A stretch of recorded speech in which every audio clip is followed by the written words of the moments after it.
Hi everyone, so welcome to one more fantastic 5 MCQs for NEET PG and FMGE. This is Dr. Bharat, your pharma faculty. Let us start with the first MCQ. A middle-aged female was recently diagnosed with hypertension and was started on therapy for same 2 weeks ago. Which drug could have caused the condition shown in the image below? See, you can see the image. What is that? This image tells you about angioedema, the swelling of the lips, the eyelids, sometimes even the larynx can swollen up, the glottis may close. So which drug would have done that? Option A, lisinopril. Option B, amlodipine, digoxin, atenolol. So try to tell me the answer. If you're telling option A, lisinopril, then you are right. Lisinopril belongs to AC inhibitor. So AC inhibitor, they inhibit the conversion of angiotensin 1 to angiotensin 2. So what are the adverse effects of AC inhibitors? They can produce dry cough and angioedema, because if you are inhibiting ACE, you are also inhibiting the breakdown of bradykinin. So because of increased bradykinin and increase in substance P, you are getting this problem. Apart from that, AC inhibitor can also decrease the BP, hypotension. They can increase potassium hyperkalemia, and they are teratogenic drugs. So that is why it is avoided in pregnant women, and they have been tested frequently again and again. AC inhibitor. These are the major adverse effects. Now coming to amlodipine. Amlodipine is a calcium channel blocker. It is a non-dihydropyridine. It is longer acting one. Two important problems with CCBs they test is the gum hyperplasia. The gums will enlarge, and the pedal edema. These are commonly tested with the CCBs.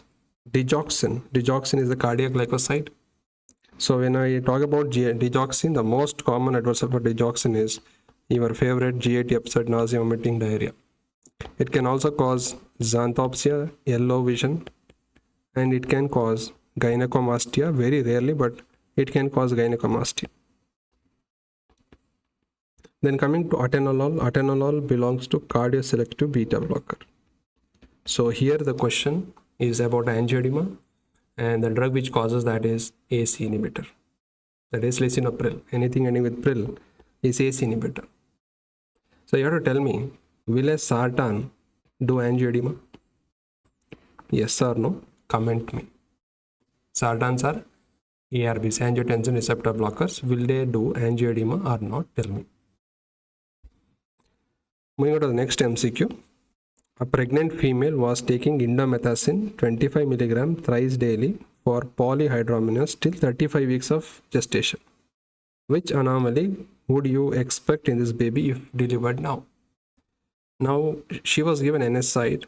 NSAID is indomethacin, and that was given for polyhydramnios. Which anomaly we will expect? Now indomethacin is NSAID. It inhibits COX and decreases the prostaglandins. What is the problem? If you decrease the prostaglandin, there will be closure of patent ductus arteriosus. So if we give it for long, there is premature closure of ductus arteriosus. And remember, prostaglandins maintain the patency of ductus arteriosus, but when you give this NSAID, they will close it. Now what drug is going to cause spina bifida? That is anencephaly. Spina bifida, neural tube defect. The name is called valproate. An anti-epileptic with the highest risk, valproate. So we call it as neural tube defect, and one of the thing is spina bifida. An antipsychotic drug causing Epstein's anomaly is lithium. So lithium can cause Epstein anomaly, right? So we are done with that. Coming to the third MCQ. A patient with ECG changes of MI underwent coronary artery bypass grafting. So he had an MI and he was put a graft. He is already taking lisinopril. It is a AC inhibitor. Then he is on metoprolol. It is a cardioselective beta blocker. What would you add on this list? See, suppose a patient had an episode of MI. Then we need to control another episode of MI. So we put on beta blocker to reduce the mortality in MI patient by decreasing the heart rate, decreasing the chance of arrhythmias. In that case, AC inhibitors are also beneficial in post-MI patients. Now tell me what else we should add. We should add antiplatelet drugs. So along with that, to prevent one more MI, we add antiplatelet drug and we add statins. So let us see what are the options here. Phosphodiesterase 5 inhibitor. Phosphodiesterase 5 inhibitor are sildenafil, tadalafil. They are used for erectile dysfunction and pulmonary hypertension. Not here. Dabigatran is a oral. It's a oral direct thrombin inhibitor. It's an anticoagulant drug used for the venous thrombi. Now coming to P2Y12 inhibitor. Yes, P2Y12 inhibitors are the one which we use. What are the P2Y12 inhibitors? Two types. The irreversible one and reversible one. Irreversible, we have grel, clopidogrel or prasugrel. Then irreversible are grelars, cangrelor, ticagrelor. So I need to give an antiplatelet drug with this, so the option C is correct. Now phosphodiesterase 3 inhibitor are methylxanthines. Methylxanthines are phylline, theophylline, aminophylline, like that. They are for asthma. So the right answer is P2Y12 inhibitor in this question. Otherwise, most of the physicians may prefer giving aspirin. Okay, low dose of aspirin is given as antiplatelet, and they also give statins. Particularly the high intense statins like rosuvastatin and atorvastatins are added to these regimens. So the appropriate answer is P2Y12 inhibitor, clopidogrel. Tell me, what is the enzyme which activate clopidogrel?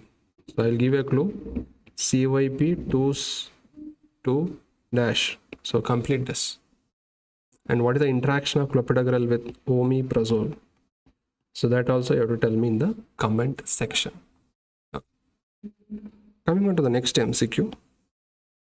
A woman regularly used aspirin for arthritis for pain relief. So she was taking aspirin. You know, aspirin is an anti-inflammatory, analgesic, antipyretic, antiplatelet drug. So she is taking for arthritis, anti-inflammatory for years. Later she developed intestinal bleed. This is due to inhibition of. So I told you aspirin is also an antiplatelet drug. How does it work as antiplatelet drug? Aspirin inhibits the enzyme COX. So that is irreversibly, and because of that there is decreased synthesis thromboxane A2. Now remember, for platelet to aggregate, we have PGI2, which is going to inhibit the aggregation. Thromboxane A2 is going to stimulate the aggregation. So they are in balance. One is trying to aggregate, one is trying to inhibit. When we use aspirin, it decreases the activity of thromboxane A2. That means aggregation is not there, so platelet inhibition is there. So that is why there is anti-platelet action. So there is no aggregation of platelet. Now, what is the problem if a platelet is not working? The adverse effect is bleeding. So the patients will have bleeding episodes. So that is the question asking. The patient is on aspirin for a long time. Now there is a bleed in the intestine. Now what is inhibited? So the thing what is inhibited is thromboxane A2. Leukotriene, no. Bradykinin, no. Hegman factor, no. So this is the reason the answer is thromboxane A2. Now since we are discussing leukotriene, tell me a drug which inhibit the enzyme LOX lipoxygenase. Tell me a leukotriene receptor antagonist used in asthma. So both inhibitor of LOX and leukotriene receptor antagonist are used in bronchial asthma. Tell me their name in the comment section. Okay, and well done. Most of you are answering that in comment section. That means you are interacting really well. Coming to the last question. A patient is received halothane and developed increased blood temperature and muscle rigidity. So halothane or fluorinated general anesthetics, there is a risk of malignant hyperthermia. In certain genetically abnormal people, it can cause malignant hyperthermia. It is due to defect in ryanodine receptor 1 So whenever you give halothane or fluorinated inhalation anesthetic, this gets activated, they release more calcium, and because of more calcium the muscle will contract, and you know, when the muscle contract, you will see rigidity, temperature goes up, all these things. This is called malignant hyperthermia because of abnormal Raynaud receptor whenever you give halothane. Not only halothane, when you give another muscle relaxant called succinylcholine, then also you see malignant hyperthermia. So the question is, administration of which of the following can increase the present condition? Now remember, the drug of choice is dantrolene. That will not increase the thing. What is dantrolene? Dantrolene inhibits Raynaud receptor 1. So by inhibiting that, it decreases the calcium and relaxes the muscle. That is why it's the drug of choice. D-tuberculin is a non-depolarizing skeletal muscle relaxant. It is not going to cause this malignant hyperthermia. So the answer is C, succinylcholine. I have told you this already. Atropine is an anticholinergic drug. So the answer for this is C, succinylcholine. So remember, halothane, fluorinated desflurane, isoflurane, and then muscle relax succinylcholine, they can lead to malignant hyperthermia. And the drug of choice is dantrolene. And dantrolene is also drug of choice for one more condition, neuroleptic malignant syndrome, which is seen with typical antipsychotics like haloperidol.